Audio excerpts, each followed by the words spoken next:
Halo Sobat Masisi, kembali lagi Masisi akan membawakan sebuah cerita yang sedikit mengerikan.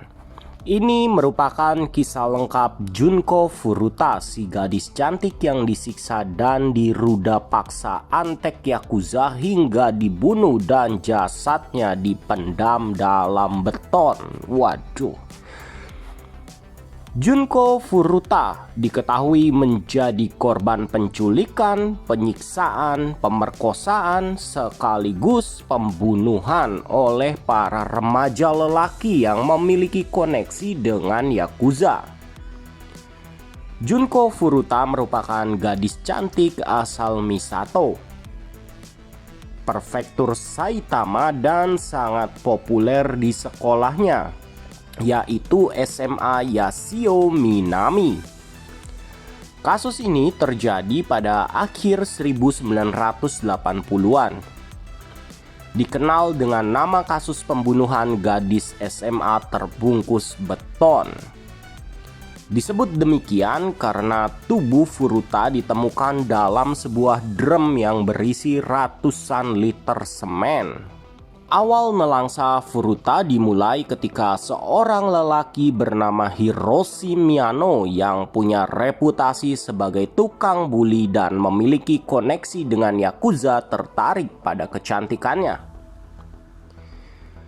Biasanya Miyano dan kawan-kawan menyukai perempuan yang nakal, suka minum alkohol, merokok, atau pakai narkoba seperti yang mereka lakukan.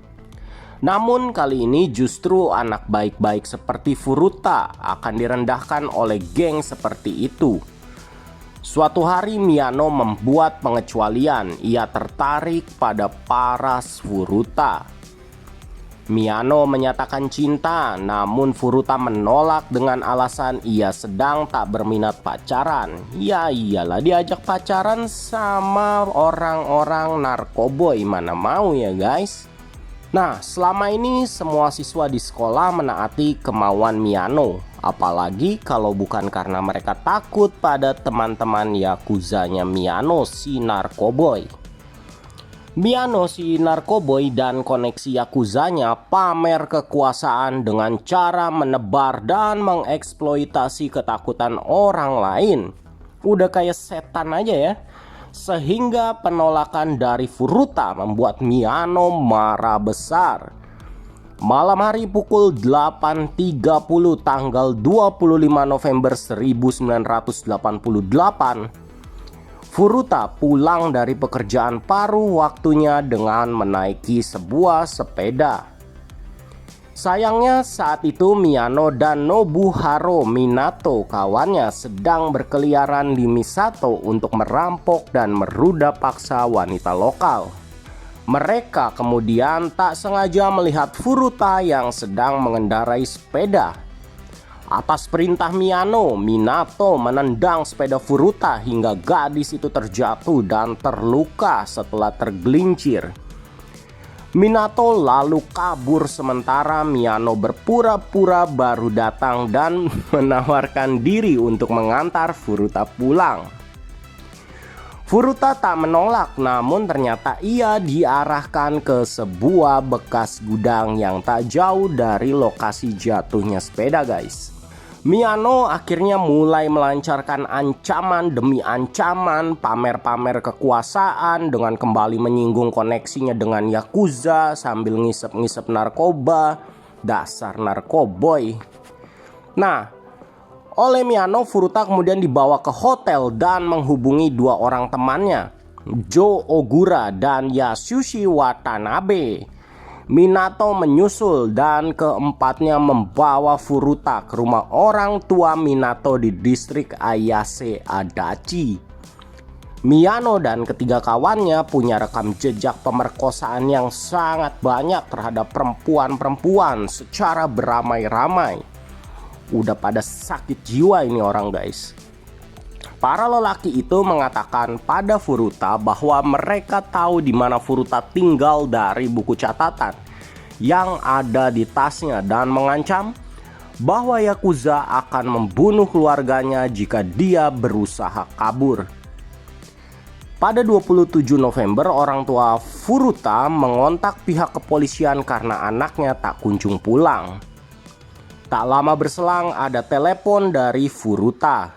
Ternyata untuk menghindari pencarian oleh polisi, Miyano si narkoboy brengsek itu memaksa Furuta berbohong bahwa dirinya sedang menginap selama beberapa hari di tempat teman dan meminta agar polisi menghentikan pencarian dirinya. Sementara ketika di rumah Minato, orang tua Minato tak curiga karena Furuta dipaksa untuk mengaku sebagai pacar dari salah satu para penculik tersebut. Meski tak sepenuhnya percaya, keluarga Minato memilih untuk diam sebab takut dengan Yakuza kenalan si Miyano narkoboy. Minato juga adalah remaja yang bersikap kasar kepada kedua orang tuanya. Ciri-ciri anak durhaka nih guys, dikutuk jadi batu ntar kayak malin kundang. Di rumah itulah selama kurang lebih 40 hari ke depan. Tak tanggung-tanggung guys, 40 hari. Furuta berkali-kali mendapat penyiksaan yang tingkat kekejamannya melewati logika kemanusiaan. Ya iya, ini memang remaja-remaja ini udah kayak setan ini, bukan kayak manusia lagi nih guys. Bukan hanya oleh keempat narkoboy itu, tapi teman-teman Yakuzanya seringkali diundang untuk turut menyiksa Furuta. Laporan resmi pengadilan Jepang mencatat penyiksaan dengan detail yang dinarasikan ulang oleh media massa setempat. Menurut laporan persidangan kasus ini, Furuta diruda paksa sebanyak lebih dari 400 kali secara bergilir oleh para lelaki-lelaki bejat itu. Gadis paling populer di sekolah itu bahkan juga dijadikan sasaran kekerasan fisik. Seringkali ia dipukuli, tubuhnya digantung di atas plafon dan diperlakukan seperti karung tinju, dan tak jarang perutnya dihantam barbel. Benar-benar nggak ada otak ya guys. Setelah mengalami semua penyiksaan dan pemerkosaan yang di luar nalar itu, akhirnya pada 4 Januari 1989 Junko Furuta meninggal, dibakar oleh 4 pemuda bejat yang seperti setan tersebut guys. Para pelaku kemudian membungkus tubuh Junko Furuta dengan selimut dan memasukkannya ke dalam drum minyak yang diisi cairan beton. Drum tersebut lalu dibuang ke tempat yang sekarang bernama Taman Wakasu. Suatu hari, Hiroshi Miyano dan Joe Ogura ditangkap karena kasus pemerkosaan lain. Dari situlah kemudian polisi mengungkap keterlibatan mereka dalam menghilangnya Junko Furuta. Saat ditanyai, Hiroshi Miyano mengatakan kepada polisi lokasi mayat Junko Furuta yang akhirnya ditemukan pada 29 Maret. Pengadilan pun memberikan hukuman penjara yang berbeda kepada para pelaku. Shinji Minato antara 5 hingga 9 tahun, Joe Ogura antara 5 hingga 10 tahun, Hiroshi Miyano 20 tahun, dan Yasushi Watanabe antara 5 hingga 7 tahun. Namun hukuman penjara yang diterima ternyata tak cukup untuk membuat jera para pelaku. Ya iyalah, harusnya orang-orang kayak gitu digiles sama kereta aja sekalian ya guys, kalau menurut Mimin sih. Setelah melakukan pembunuhan terhadap Junko Furuta, 3 pelaku ditangkap lagi. Hanya Yasushi Watanabe yang menghindari masalah hukum setelah itu. Salah satu pelaku, Shinji Minato 46 tahun, ditangkap pada 2018 atas dugaan percobaan pembunuhan terhadap Saitama, seorang karyawan berusia 32 tahun. Kejadian ini mengobarkan lagi amarah publik dan netizen Jepang yang menilai hukuman bagi para pelaku pembunuhan terhadap Junko Furuta terlalu ringan.